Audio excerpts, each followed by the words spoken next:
ಸ್ನೇಹಿತರೆ, ಇವತ್ತಿನ ವಿಡಿಯೋದಲ್ಲಿ ಈ 2026ರಲ್ಲಿ ಬಂದಿರುವಂತಹ ವಿಶೇಷವಾದಂತಹ ಶನೈಶ್ಚರಿ ಅಮಾವಾಸ್ಯೆಯ ಬಗ್ಗೆ ತಿಳಿಸ್ಕೊಡ್ತೀನಿ. ಈ ವರ್ಷದ ಶನಿ ಜಯಂತಿಯು ಶನಿವಾರ ಮತ್ತು ಅಮಾವಾಸ್ಯೆಯ ದಿನ ಬಂದಿರೋದ್ರಿಂದ ಇದನ್ನು ಶನೈಶ್ಚರಿ ಅಮಾವಾಸ್ಯೆ ಅಂತ ಕರೆಯಲಾಗುತ್ತೆ. ಜ್ಯೋತಿಷ್ಯದ ಪ್ರಕಾರ ಈ ಒಂದು ಯೋಗ ಬಹಳ ಪ್ರಭಾವಶಾಲಿ ಮತ್ತು ಲಾಭದಾಯಕವಾಗಿದೆ. ಹಾಗಾಗಿ ಈ ಒಂದು 5 ರಾಶಿಗೆ ಸೇರಿದ ಜನರಿಗೆ ಸಾಕಷ್ಟು ಶುಭವಾಗುತ್ತೆ. ವಿಶೇಷವಾಗಿ ಈ 2026ರಲ್ಲಿ ಶನಿ ಜಯಂತಿಯನ್ನು ಮೇ 16ರಂದು ಆಚರಣೆ ಮಾಡಲಾಗುತ್ತೆ. ಈ ಬಾರಿಯ ಶನಿ ಜಯಂತಿಯು ಬಹಳ ವಿಶೇಷವಾಗಿದೆ, ಏಕೆಂದರೆ ಈ ವರ್ಷ ಬಹಳ ಸಮಯದ ನಂತರ ಒಂದು ಅತ್ಯಂತ ಶುಭ ಯೋಗ ರೂಪುಗೊಳ್ತಾ ಇದೆ. ಈ ಬಾರಿ ಶನಿವಾರ ಮತ್ತು ಅಮಾವಾಸ್ಯೆಯ ತಿಥಿ ಒಟ್ಟಾಗಿ ಬಂದಿರುವುದರಿಂದ ಇದಕ್ಕೆ ಶನೈಶ್ಚರಿ ಅಮಾವಾಸ್ಯೆ ಅಂತ ಕರೀತಾರೆ. ಈ ಜ್ಯೋತಿಷ್ಯ ಶಾಸ್ತ್ರದ ಪ್ರಕಾರ ಇದು ತುಂಬಾ ಪ್ರಯೋಜನಕಾರಿಯಾಗುತ್ತೆ. ಹಾಗಾಗಿ ಈ ಶುಭ ದಿನ ಶನಿ ಗ್ರಹಕ್ಕೆ ಸಂಬಂಧಿಸಿದ ಉಪಾಯಗಳನ್ನು ಮಾಡೋದ್ರಿಂದ ವಿಶೇಷವಾದಂತಹ ಲಾಭವನ್ನು ಪಡ್ಕೋಬಹುದು. ಈ ಶುಭ ಸಂಯೋಗದ ಪ್ರಭಾವವನ್ನು ರಾಶಿ ಚಕ್ರದಲ್ಲಿನ ಎಲ್ಲ ರಾಶಿಗಳ ಮೇಲೆ ಕೂಡ ನೋಡ್ಬೋದು. ಆದರೆ ವಿಶೇಷವಾಗಿ ಒಂದು 5 ರಾಶಿಗೆ ಸೇರಿದ ಜನರು ಜೀವನದಲ್ಲಿ ಸಾಕಷ್ಟು ಸಕಾರಾತ್ಮಕ ಬದಲಾವಣೆಗಳನ್ನು ಪಡ್ಕೊತಾರೆ. ಹಾಗೆ ಅವರ ಅಪೂರ್ಣ ಕೆಲಸಗಳೆಲ್ಲ ಕೂಡ ಪೂರ್ಣಗೊಳ್ತವೆ. ಈ ಥರ ಇನ್ನೂ ತುಂಬಾ ಸಾಕಷ್ಟು ಶುಭ ಫಲಗಳನ್ನು ಪಡ್ಕೋಬೋದು. ಹಾಗಾದರೆ ಸಾಕಷ್ಟು ಶುಭ ಫಲಗಳನ್ನು ಪಡ್ಕೊಳ್ತಕ್ಕಂಥ ರಾಶಿಗಳು ಯಾವ್ಯಾವು ಅನ್ನೋದನ್ನು ಈಗ ಒಂದೊಂದಾಗಿ ನೋಡ್ತಾ ಹೋಗೋಣ. ಅದಕ್ಕಿಂತ ಮೊದಲು ನೀವೇನಾದರೂ ನಮ್ಮ ಚಾನಲ್ಗೆ ಹೊಸಬ್ರಾಗಿದೆ, ದಯವಿಟ್ಟು ಈ ಕೂಡಲೇ ಸಬ್ಸ್ಕ್ರೈಬ್ ಮಾಡ್ಕೊಳ್ಳಿ. ಹಾಗೆ ಈ ವಿಡಿಯೋನ ಎಲ್ಲೂ ಕೂಡ ಸ್ಕಿಪ್ ಮಾಡದೆ ಪೂರ್ತಿಯಾಗಿ ಕೊನೆವರೆಗೂ ನೋಡಿ.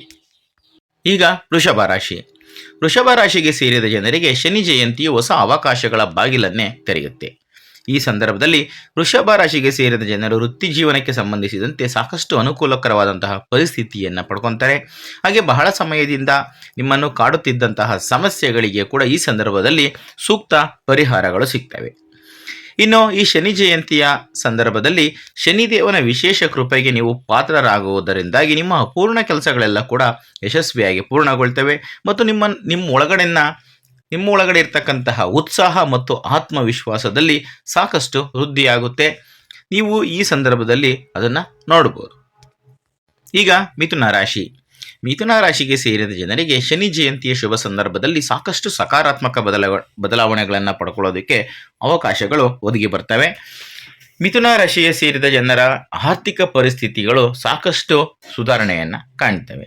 ನಿಮ್ಮ ಆದಾಯವನ್ನು ಹೆಚ್ಚಾಗಿ ಮಾಡ್ಕೊಳ್ಳೋದಕ್ಕೆ ಸಾಕಷ್ಟು ಹೊಸ ಮಾರ್ಗಗಳು ನಿಮಗೆ ಕಾಣಸಿಗ್ತವೆ, ಅಂದರೆ ಗೋಚರಿಸ್ತವೆ. ಮಿಥುನ ರಾಶಿಗೆ ಸೇರಿದ ಜನರು ಕೆಲಸವನ್ನು ಮಾಡ್ತಾ ಇದ್ದರೆ ಈ ಅವಧಿಯಲ್ಲಿ ನಿಮಗೆ ಕೆಲಸದಲ್ಲಿ ಉನ್ನತ ಪದವಿ ದೊರಕುವ ಸಾಧ್ಯತೆ ಹೆಚ್ಚಾಗಿದೆ. ಹಾಗೆ ಕೆಲವು ಸಮಯದಿಂದ ನೀವು ಪಡ್ತಾ ಇದ್ದಂತಹ ಪ್ರಯತ್ನಗಳಿಗೆ, ಅಂದರೆ ಯಾವುದೇ ಕೆಲಸಗಳಿಗೋಸ್ಕರವಾಗಿ ಏನಾದರೂ ಒಂದು ಮಾಡಬೇಕು ಅಂತ ನೀವು ಯಾವುದೇ ವಿಚಾರಕ್ಕೆ ಸಂಬಂಧಪಟ್ಟಂಗೆ ಪ್ರಯತ್ನವನ್ನು ಪಡ್ತಾ ಇದ್ದರೆ ಈ ಶನಿದೇವನ ವಿಶೇಷ ಅನುಗ್ರಹದಿಂದಾಗಿ ಆ ಪ್ರಯತ್ನಗಳೆಲ್ಲ ನಿಮಗೆ ಫಲವನ್ನು ತಂದು ಕೊಡ್ತವೆ. ನಿಮ್ಮ ಕೆಲಸವನ್ನು ಎಲ್ಲರೂ ಕೂಡ ಹೊಗಳುವಂತಹ ದಿನ ಕೂಡಿ ಬರುತ್ತೆ. ಈಗ ತುಲಾರಾಶಿ. ತುಲಾರಾಶಿಗೆ ಸೇರಿದ ಜನರಿಗೆ ಶನಿ ಜಯಂತಿಯ ನಂತರ ಸಮಯ ಬಹಳಷ್ಟು ಲಾಭದಾಯಕವಾಗಿರುತ್ತೆ. ಈ ರಾಶಿಗೆ ಸೇರಿದ ಜನರು ತಮ್ಮ ವಿರೋಧಿಗಳ ವಿರುದ್ಧ ಜಯವನ್ನು ಸಾಧಿಸಲು ಸಾಧ್ಯವಾಗದೆ ಮತ್ತು ಸಮಾಜದಲ್ಲಿ ಉತ್ತಮ ಜನರನ್ನು ಸಂಪರ್ಕಿಸುವ ಶುಭ ಅವಕಾಶಗಳನ್ನು ಪಡೆದುಕೊಳ್ಳಲು ಸಾಧ್ಯವಾಗದೆ ಒದ್ದಾಡ್ತಾ ಇದ್ರೆ ಈ ಸಂದರ್ಭದಲ್ಲಿ ಅದೆಲ್ಲ ಕೂಡ ನಿಮ್ಮ ಪರವಾಗಿರುತ್ತೆ.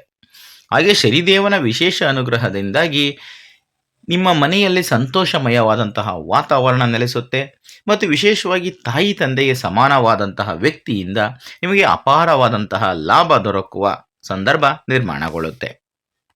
ಈಗ ಧನುರಾಶಿ. ಧನುರಾಶಿಗೆ ಸೇರಿದ ಜನರ ಮೇಲೆ ಶನಿದೇವನ ವಿಶೇಷ ಕೃಪೆಯನ್ನು ಈ ಸಂದರ್ಭದಲ್ಲಿ ನೋಡಬಹುದು.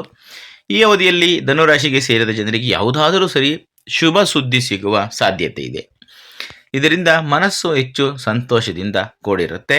ಹಾಗೆ ತಮ್ಮ ಸಾಮರ್ಥ್ಯವನ್ನು ಮತ್ತಷ್ಟು ಅರಿತುಕೊಳ್ಳೋದಕ್ಕೆ ಇದು ಸಾಧ್ಯವಾಗುತ್ತೆ. ನಿಮ್ಮ ಗುರಿಗಳ ಕಡೆಗೆ ನೀವು ನಿಮ್ಮ ಪ್ರಯಾಣವನ್ನು ಮುಂದುವರಿಸ್ತೀರಿ. ಈ ಶನಿ ಜಯಂತಿಯ ಶುಭ ಸಂದರ್ಭದಲ್ಲಿ ಧನುರಾಶಿಗೆ ಸೇರಿದ ಜನರು ಹೊಸ ಕೆಲಸ ಅಥವಾ ಉತ್ತಮ ಅವಕಾಶಗಳನ್ನು ಪಡೆದುಕೊಳ್ಳುವ ಸಾಧ್ಯತೆ ಹೆಚ್ಚಾಗಿದೆ. ಹಾಗೆ ನಿಮ್ಮ ಆರೋಗ್ಯದಲ್ಲಿ ಕೂಡ ಸಾಕಷ್ಟು ಸುಧಾರಣೆಯನ್ನು ನೀವು ಕಾಣ್ತೀರಿ. ಈಗ ಕುಂಭರಾಶಿ. ಕುಂಭರಾಶಿಯ ಅಧಿಪತಿಯು ಸ್ವತಃ ಶನಿದೇವನಾಗಿದ್ದಾನೆ. ಹಾಗಾಗಿ ಕುಂಭರಾಶಿಗೆ ಸೇರಿದ ಜನರಿಗೆ ಈ ಸಮಯ ವಿಶೇಷವಾಗಿ ಹೆಚ್ಚು ಮಹತ್ವಪೂರ್ಣವಾಗಿರುತ್ತೆ. ಶನಿ ಜಯಂತಿಯ ನಂತರ ಕುಂಭರಾಶಿಗೆ ಸೇರಿದ ಜನರು ತಮ್ಮ ಜೀವನದಲ್ಲಿ ಸಾಕಷ್ಟು ಸಕಾರಾತ್ಮಕ ಬದಲಾವಣೆಗಳನ್ನು ಹೊಂದುತ್ತಾರೆ. ಹಾಗೆ ತಮ್ಮ ಯೋಜನೆಗಳೆಲ್ಲವೂ ಯಶಸ್ಸನ್ನು ಕಾಣ್ತವೆ ಮತ್ತು ವೃತ್ತಿ ಜೀವನದಲ್ಲಿ ಪ್ರಗತಿಗಾಗಿ ಉತ್ತಮ ಅವಕಾಶಗಳು ಕೂಡಿ ಬರ್ತವೆ. ಜೊತೆಗೆ ನೀವು ಬಹಳ ಸಮಯದಿಂದ ಕೆಲಸದ ಹುಡುಕಾಟದಲ್ಲಿದ್ದರೆ ಅಥವಾ ಸ್ಪರ್ಧಾತ್ಮಕ ಪರೀಕ್ಷೆಗಳಿಗೆ ತಯಾರಿಯನ್ನು ನಡೆಸ್ತಾ ಇದ್ದರೆ ಈ ಮೇ ತಿಂಗಳ ನಂತರ ನಿಮಗೆ ಯಶಸ್ಸು ಲಭಿಸುವ ಯೋಗ ನಿರ್ಮಾಣಗೊಳ್ಳುತ್ತೆ.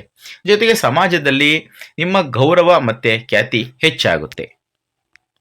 ಸ್ನೇಹಿತರೆ, ಇದಿಷ್ಟು ಇವತ್ತಿನ ವಿಡಿಯೋದಲ್ಲಿನ ಮಾಹಿತಿ. ಈ ಮಾಹಿತಿ ನಿಮ್ಗೆ ಇಷ್ಟ ಆದಲ್ಲಿ ಈ ವಿಡಿಯೋಗೆ ಒಂದು ಲೈಕ್ ಕೊಡಿ, ಹಾಗೆ ವಿಡಿಯೋನ ಶೇರ್ ಮಾಡೋದನ್ನು ಯಾವುದೇ ಕಾರಣಕ್ಕೂ ಮರಿಬೇಡಿ. ಇಂಥದ್ದೇ ಮತ್ತಷ್ಟು ಮಾಹಿತಿಗಳಿಗಾಗಿ ನಮ್ಮ ಚಾನಲನ್ನು ಸಬ್ಸ್ಕ್ರೈಬ್ ಮಾಡಿಕೊಂಡು ಪ್ರತಿನಿತ್ಯ ನೋಡ್ತಾ ಇರಿ. ಮುಂದಿನ ವಿಡಿಯೋದಲ್ಲಿ ಮತ್ತೆ ಸಿಗ್ತೀನಿ. ಎಲ್ರಿಗೂ ಕೂಡ ಒಳ್ಳೆಯದಾಗಲಿ. ಧನ್ಯವಾದಗಳು.